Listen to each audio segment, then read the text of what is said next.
We need to find common ground, for the sake of everyone here. Your words carry weight, but trust is earned. The gate screamed every time the wind touched it, a rusted, swollen shriek that clawed through the fields and into Mara's bones. It had been doing that for weeks now, since the storm, since the ground shifted and the hinges twisted just enough to sound like something alive and in pain. Nights were the worst. The noise carried across the empty land, waking her sisters, scaring the animals, reminding all three women how far they were from anyone who might help. Mara had tried everything. She poured oil into the joints until it ran black down the iron. She tied it shut with rope that snapped by morning. She wedged stones beneath it, whispered half-remembered prayers from her grandmother, even screamed back at it once in pure frustration. Nothing worked. The gate always found its voice again. So when the stranger appeared at dusk, she didn't question how he'd found the place. He walked up the dirt road as if he belonged to it, boots steady, toolbox swinging lightly from one hand. He was tall, dressed too neatly for a man wandering farmland, his coat unmarked by dust. The sky behind him was bruised purple, the sun sinking fast. Mara's fingers tightened around the porch railing. "I heard your gate," he said pleasantly, as if that explained everything. She should have told him to leave. Should have asked questions. Instead, exhaustion made the decision for her. She nodded once and stepped aside.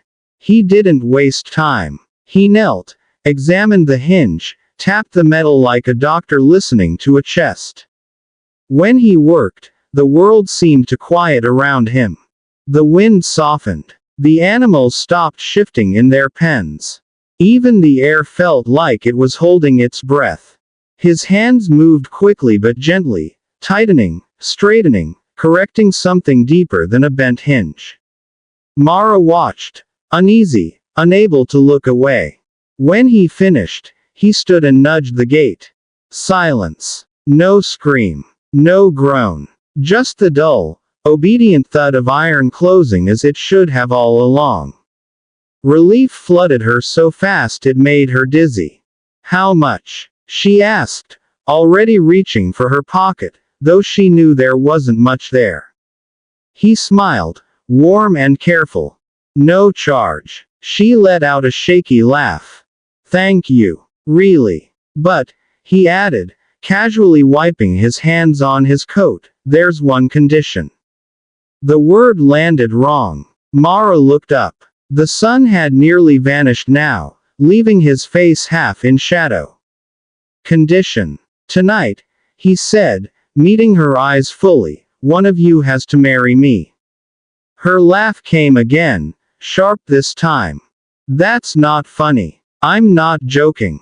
The air shifted. The silence pressed in. From inside the house, a floorboard creaked as one of her sisters moved closer to the door. The stranger reached into his coat and unfolded a set of papers, thick, official-looking, already signed. At the bottom, the date was written in ink that hadn't dried. Tonight. Behind them, the gate stood perfectly still, listening. Inside the house, the lamps flickered as if responding to a breath no one had taken. Mara's sisters, Ellen and Rose, stood in the doorway, pale and silent, their eyes fixed on the stranger. None of them spoke. The quiet felt deliberate, like a rule being enforced. "You don't have to be afraid," the man said gently, stepping over the threshold without being invited. The floorboards didn't creak under his weight. This was always going to happen. "I'm simply early." Mara felt anger cut through her fear. "You don't get to walk in here and say things like that." He turned to her, calm as stone. "I do, actually. This land remembers promises even when people don't." He laid the papers on the table. The wood darkened beneath them, as though absorbing something old. Symbols lined the margins, loops and slashes that made Mara's head ache if she stared too long. At the top were their family names, written generations back, each crossed through except the last three. Theirs. Rose swallowed hard. This is some kind of trick. The man shook his head. A bargain. One your ancestors made when drought split the fields and famine hovered at the door. They asked for protection. For silence. For boundaries that would hold. He gestured toward the window. Outside, the gate stood motionless in the dark. I gave it. Ellen found her voice, trembling but fierce. And now you want a wife. I want a bond, he corrected. Marriage is simply the shape it takes in your time. Mara stared at the papers, memories clicking into place. Stories of storms that always broke before reaching the house, of livestock untouched by sickness, of neighbors who said the land felt, watched. Her grandmother's warning echoed suddenly, unwanted and clear. Never promise this place anything it asks for in return. What happens if we refuse? Mara asked. For the first time, the man hesitated. The gate will remember how to scream, he said quietly. And it won't stop there. A low groan rolled through the house, as if the walls themselves objected. Dust drifted from the ceiling. Rose grabbed Mara's arm. Ellen shook her head, tears slipping free. Mara stepped forward. Fine, she said, her voice steady despite the way her heart battered her ribs. But if I'm marrying you, you tell me your real name. The man studied her, something like respect flickering across his face. He reached up and removed his coat.